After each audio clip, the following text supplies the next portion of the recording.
एक जुनी म्हण आहे, देवाची करणी आणि नारळात पाणी. मात्र या म्हणीचा वेगळ्या अर्थानं अनुभव नाशकात आला आणि त्यातच वैद्यकीय व्यवसायातलं कौशल्य सुद्धा अधोरेखित झालंय. नमस्कार, मी प्रसाद काथे आणि आपण पाहताय जय महाराष्ट्र न्यूज. आजचा मुद्दा हाच की बाळाच्या पोटात बाळ आलं कुठून. आम्ही आता आपल्याला दोन दृश्य दाखवतोय. यातल्या एका दृश्यात ते बाळ आहे ज्याच्या पोटात बाळ आलं होतं आणि दुसऱ्या दृश्यात तुम्हाला सर्वसाधारण परिस्थिती काय आहे ते लक्षात येणारी काही प्रातिनिधिक चित्र आहेत.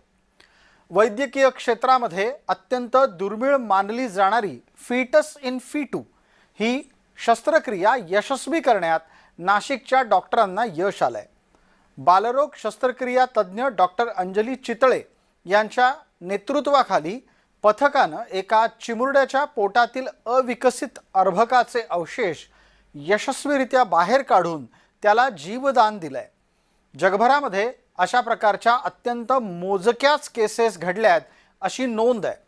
या यशस्वी शस्त्रक्रियेमुळे वैद्यकीय वर्तुळासह सर्वच स्तरातून या कामगिरीचं मोठं कौतुक होत आहे.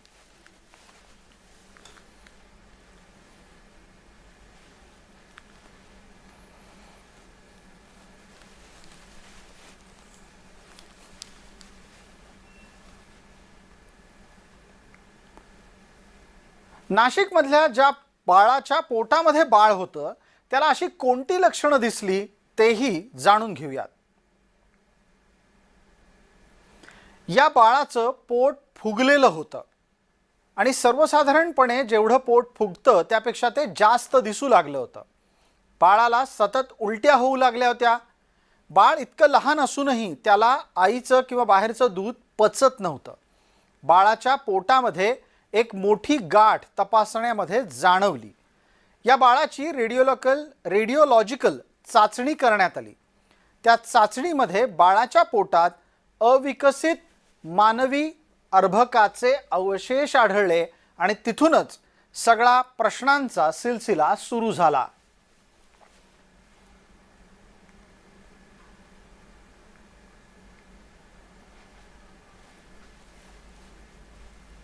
या निमित्तानं आपण लाखो शस्त्रक्रियांमधल्या किंवा लाखो स्थितीमधल्या एका अत्यंत अपवादात्मक स्थितीला डॉक्टर कसे सामोरे गेले याची माहिती घेणार आहोत.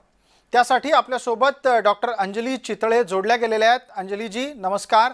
माझा आवाज आपल्यापर्यंत अतिशय नीट पोहोचत असेल अशी अपेक्षा आहे. तुमचा आवाज आमच्यापर्यंत नीट आला पाहिजे. आपण सर्व वैद्यकीय जगताला शल्यचिकित्सक आणि बालरोग तज्ज्ञ म्हणून परिचित आहात. मला पटकन एक गोष्ट जाणून घ्यायची आहे. आपण पूर्ण वेळ कॅमेरावर दिसणार आहात तेव्हा कृपया समोरच पाहत राहा. मला असं सांगा, या लहानग्या बाळाचं वय किती होतं? त्या बाळाच्या पोटात कोणते विकसित झालेले किंवा विकसित होऊ घातलेले अवयव तुम्हाला दिसले, सापडले? बाळ जेव्हा आमच्याकडे आलं तेव्हा ते 5 महिन्याचं होतं आणि काही रेडिओलॉजिकल तपासण्या केल्या जसं CT स्कॅन, एक्सरे. तेव्हा बाळाचा मणका विकसित होता आणि काही हाडं विकसित आहे असं दिसलं. ते एखाद्या वेळेस एखादा ट्यूमर पण असू शकतो अशी आम्हाला शंका होती. कारण ही जी स्थिती आहे फिटस इन फिटू ती अतिशय रेअर अशी आहे, क्वचित येणारी आहे. पण आम्ही तो एक मनात विचार ठेवून की असू शकतं असं म्हणून त्यांना सर्जरीचा ॲडवाइस दिला. बिलकुल. आता या चर्चेला एका आणख्या पुढच्या टप्प्यावर नेत असताना एक माहिती अशी आमच्यापर्यंत पोहोचली आहे की सर्वसाधारणपणे 5 लाख केसेसपैकी एखाद्या प्रकरणामध्ये असं घडतं. मुळात एखाद्या इतक्या लहान बाळाच्या पोटामध्ये एखादा नवा बाळाचा जन्म अवयव हा कसा तयार होतो? सोप्या शब्दात काय सांगायचं सामान्यांना? कारण जरा प्रगत भागात जर ही घटना घडली नसती तर एखाद्या वेळेला याला करणी, बाधा अशा प्रकारचंही वळण लागलं असतं, पण तुमच्यामुळे ते लागलं नाही. काय असतं की जेव्हा आईच्या पोटात जुळे बाळ निर्माण होत असतात तेव्हा 2 वेगळी बाळं न होता एका बाळाच्या पोटात दुसरं बाळ तयार होऊ शकतं. पण ते फार दिवस वाढ त्याची होत नाही, कारण त्याला लागणारी जी आईच्या पोटात आईच्या युट्रसमध्ये जे सत्व त्याला मिळत असतं रक्तापासून, ते त्याला या बाळात मिळत नाही, म्हणून ती वाढ अपूर्ण राहते. पण ती या दुसऱ्या बाळाच्या पोटात होते. आणि बाळ जन्मल्यावर आपल्याला काहीतरी गोळा आतमध्ये आहे असं जाणवतं, आणि मग तपासणी अंती आपण हा निदान करू शकतो.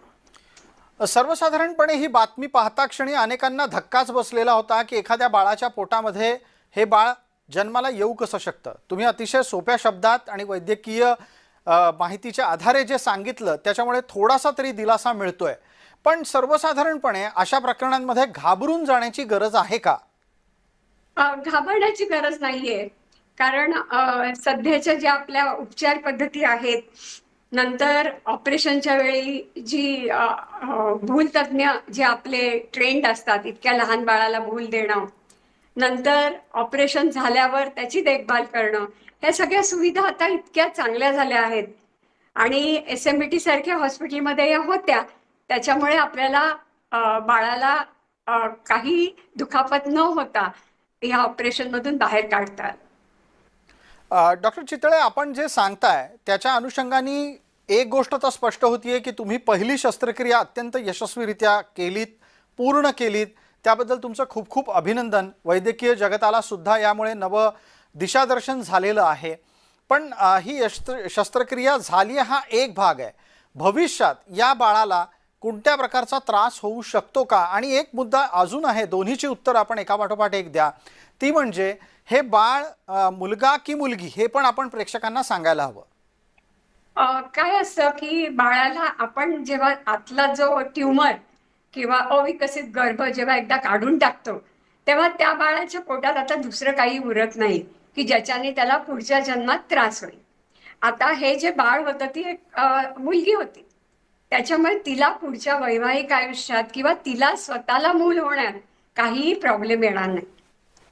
आणि दुसरी गोष्ट, जे अविकसित अर्भक आपण काढलं बाळाचं आतून, त्याचं सेक्स डिटर्मिनेशन कठीण असतं. म्हणजे आम्ही त्याचं जेव्हा पॅथॉलॉजिकल परीक्षा केली तेव्हा त्याच्यात असं आढळून आलं की त्याला केस होते बाहेरच्या बाजूला, त्याचं मेंदू विकसित होता, म्हणजे सेरिबेलम नावाचा जो पार्ट असतो तो विकसित होता, त्याच्या पोटात किडनी विकसित होते, आतडी विकसित होते. पण त्याचा सेक्स काय असेल, मुलगा किंवा मुलगी, हे सांगणं मात्र शक्य नव्हतं. ती वाढ झाली नव्हती. डॉक्टर चितळे, मग एक प्रश्न असा आहे की जर समजा याच प्रकरणामध्ये पोटात मुलगी नसती तर हे शक्य झालं असतं का?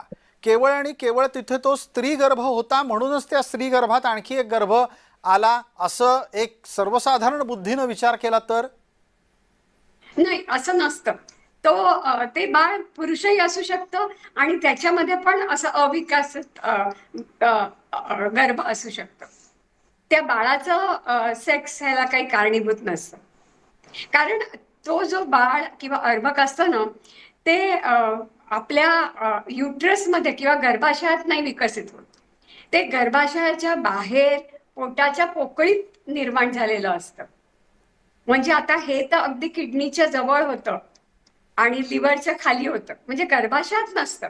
त्याच्यामुळे ते बाळ पुरुष असू शकतं किंवा स्त्री असू शकते. एक छोटासा प्रश्न, थोडासा तांत्रिक आहे, सर्वसामान्यांनाही आपण त्यानिमित्तानं अधिक अवगत करूया. हा जनुकीय दोष आहे की याला नैसर्गिक चमत्कार म्हणायचं काय, म्हणायचं काय? कारण आपण बऱ्याचदा अशी अबनॉर्मल बाळं जन्माला आलेली अत्यंत अपवादात्मक स्थितीत पाहतो की एखाद्याला खूर असतं, एखाद्याला शेपूट असतं. अशी अत्यंत अपवादात्मक जन्माला आलेली बाळं नंतर अभ्यासासाठी संग्राह्य ठेवली जातात. हे जे प्रकरण आहे ज्याच्यावर आपण आता चर्चा करतोय ते जनुकीय दोषांचा परिणाम आहे का इतर काही? नाही, ह्याच्यात जनुकीय दोष काहीच नसतं. जेनेटिक ॲबनॉर्मॅलिटी अजिबात नसते.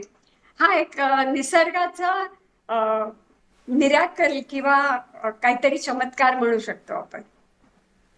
ह्याच्यात आई वडिलांचा काही दोष आहे किंवा बाळाच्या ह्याच्यात काही म्युटेशन, काही दोष झाले निर्माण जनुकीय, असं काही नसतं.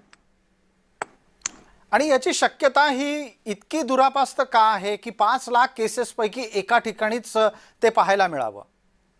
आपण एक्झॅक्ट कारण नाही सांगू शकत, अजून आपल्या शास्त्राला कळलेलं नाहीये. असं एक्झॅक्टली याच बाळांमध्ये का व्हावं.